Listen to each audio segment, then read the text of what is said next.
عدم تشدد از دیدگاه گاندی است که آزار نرساندن به همه موجودات و ما میتونیم را به 4 بخش تقسیم کنیم که یک عدم تشدد از نظر اخلاقی در دیدگاه گاندی. گاندی معتقد است که ما به هیچ چیزی حتی به حیوانات و حشرات آسیب نرسانیم. به می خاطر گاندی گوشت نمیخورد.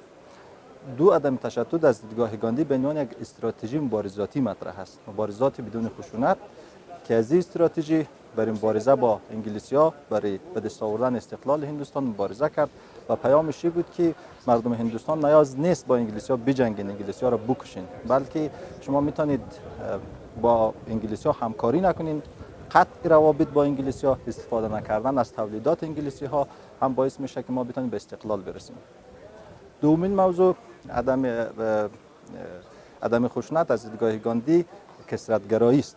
تسامح، تساهل، به این معنا که باور خود دوست داشته باش، به باور دیگران هم احترام داشته باش. با تمام ادیان، با تمام مذاهب، با تمام اقوام، با تمام افراد جامعه ما باید محترمانه برخورد بکنیم و از خشونت استفاده نکنیم در پخش و نشر دیدگاه‌های ما. ما میتونیم دیدگاه‌های خود پخش و نشر کنیم از راه‌های غیر خشونت.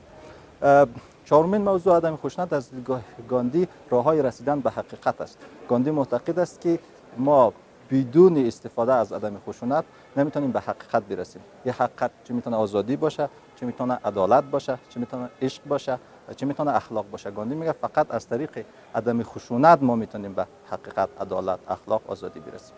خب نیاز به این است که در افغانستان دیدگاه گاندی معرفی شود. دیدگاه های گاندی در افغانستان پخش نشر شود.